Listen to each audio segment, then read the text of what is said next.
In the sprawling slums of Calcutta, a tiny woman in a simple white and blue sari became a global icon of compassion.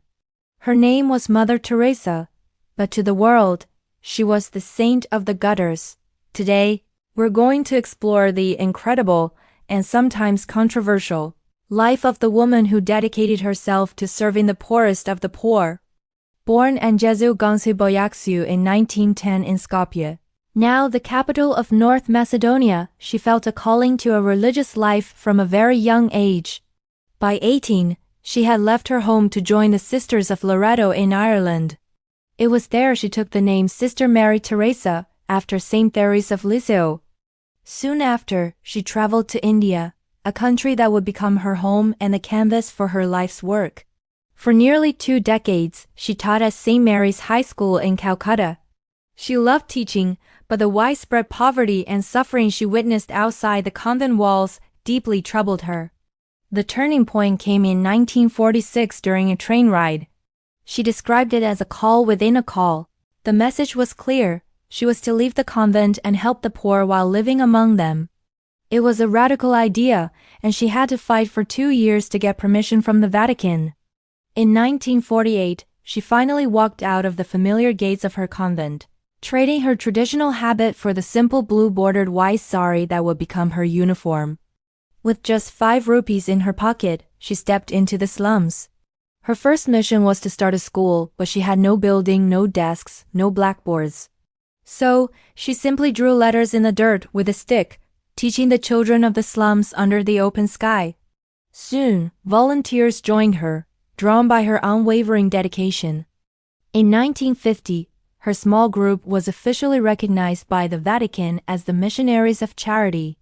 Their mission was simple but profound: to care for the hungry, the naked, the homeless, the crippled, the blind, the lepers, all those people who feel unwanted, unloved, uncared for throughout society. One of her most famous creations was the Kaligat Home for the Dying. Established in 1952, she found a woman dying on the street, half eaten by rats and ants. She took her to a hospital but was refused admission. That experience fueled her determination to create a place where the destitute could die with dignity. She convinced city officials to give her a vacant temple, and there, she and her sisters began to bring people from the streets. They washed them, fed them, and offered them comfort in their final hours, ensuring that no one had to die alone and unloved. As her work grew, so did her global recognition. The world was captivated by this small, determined woman who fearlessly embraced those whom society had cast aside. She opened hospices, orphanages, and leper colonies not just in India, but across the globe. By the time of her death, the Missionaries of Charity had grown to over 4,000 sisters running 610 missions in 123 countries. In 1979, her tireless work was honored with the Nobel Peace Prize. In her acceptance speech, she famously refused the traditional lavish banquet, asking that the money be donated to the poor of Calcutta instead. It was a gesture that perfectly encapsulated her life's philosophy. She told the world, "The poor give us much more than we give them." However, her life was not without controversy. Critics questioned the quality of medical care in her homes, pointing to a lack of professional staff, poor hygiene, and the reuse of needles. They argued that her approach focused more on providing a dignified death than on curing the sick. Others criticized her firm stance against abortion and contraception, which she famously called the greatest destroyers of peace. They also raised questions about the vast donations her organization received and how that money was managed and spent. Even more surprising to many was the revelation of her private spiritual struggles. After her death, her personal letters were published, revealing a profound and painful secret. For nearly 50 years, she felt a deep sense of spiritual emptiness, an absence of God in her life. She wrote of a terrible darkness and a feeling of separation from God, even as she continued her work with a smile.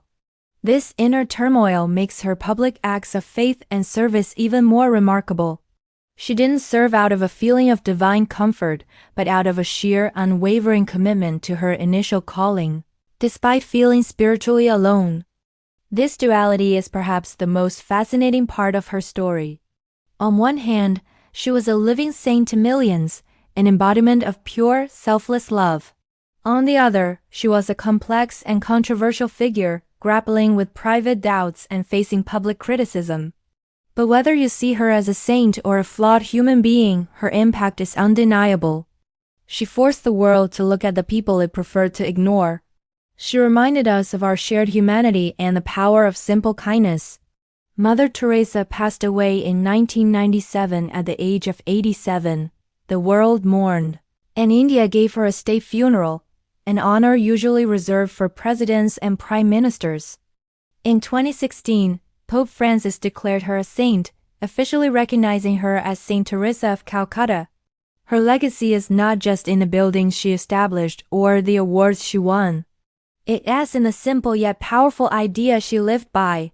Not all of us can do great things, but we can do small things with great love.